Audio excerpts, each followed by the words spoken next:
Sugar is the biggest poison in the world. अगर आपको ये बात समझ में आ गई तो आप बहुत सारे लोगों की जिंदगी बचा सकते हो। शुगर से हमारे लाइफ को बहुत खतरा है दोस्तों। कि शुगर से होने वाली बीमारियों को गौर से समझते हैं। तो शुगर से होने वाली बीमारी जैसे कि डायबिटीज, तो डायबिटीज को बेहतर समझने के लिए हमें डायबिटीज के बारे में जानना होगा।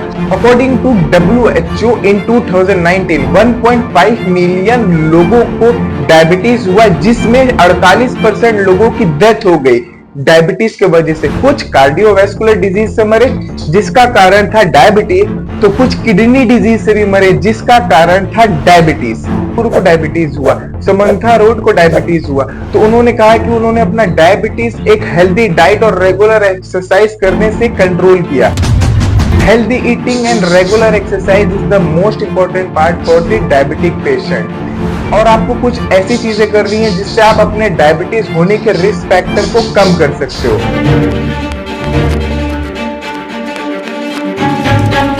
हेलो एवरीवन, डायबिटीज ना हो तो ही अच्छी बात है। सच बात तो ये दोस्तों कि डायबिटीज अपने में एक बहुत बड़ी बीमारी है।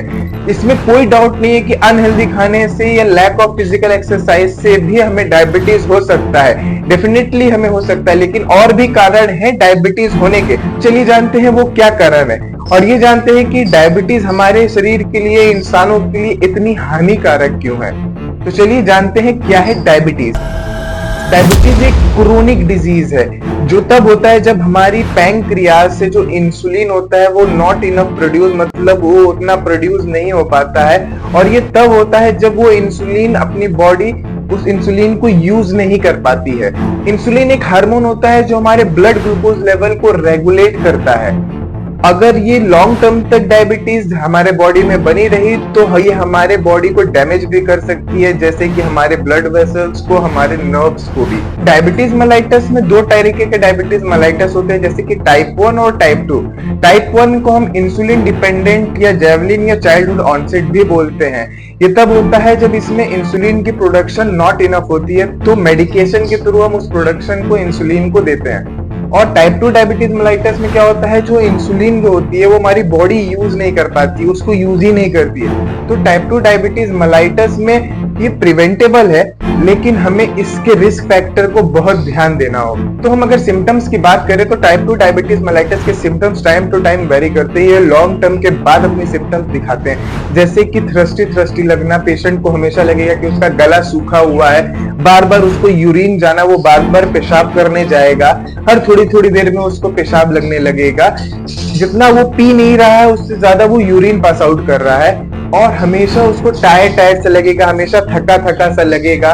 और पेशेंट का जो वेट है वो अपने आप धीरे धीरे कम होने लगेगा। Over time diabetes can damage heart, eye, kidney, blood vessels and nerves. जिन लोगों को भी डायबिटीज हुआ है वो हायर रिस्क पे होते हैं स्ट्रोक होने में, हार्ट की प्रॉब्लम होने में, मतलब कार्डियोवैस्कुलर प्रॉब्लम होने में, या किडनी की प्रॉब्लम होने में। तो कैसे हो सकता है डायबिटीज, क्या कारण है डायबिटीज होने के? तो देखिए, कोई पैंक्रियाज डैमेज हो, या तो कोई हार्मोनल इंबैलेंस हो, या तो कोई जेनेटिक फैक्टर हो, lack of physical activity, unhealthy diet, ये सब भी कारण हो सकते हैं हमारे डायबिटीज होने के। तो चलिए जानते हैं कि क्या क्या चीजें वो हैं जिससे हम अपने डायबिटीज को कंट्रोल कर सकते हैं या उसके रिस्क फैक्टर को कम कर सकते हैं। तो सबसे इंपॉर्टेंट है कि कंसल्ट टू योर डॉक्टर। एक डायबिटीज स्पेशलिस्ट से आप मिलो, अपने डाइट प्लान बनवाओ। अगर डॉक्टर ने सजेशन दिया है कि have a insulin, then have a insulin.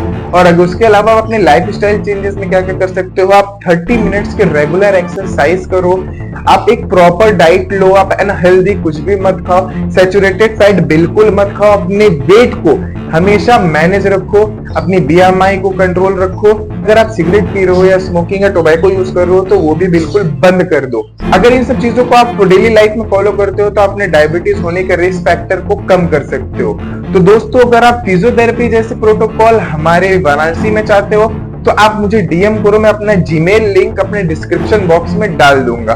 Best physiotherapy protocol आप वाराणसी जैसे शहर में भी पा सकते हो।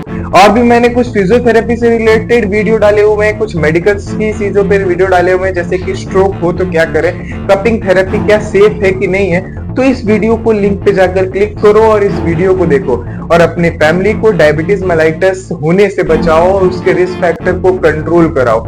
तो दोस्तों ये वीडियो ज्यादा से ज्यादा शेयर करो उन दोस्तों को जिनके परिवार में किसी को भी डायबिटीज हुआ हो। तो thank you, stay healthy and stay safe.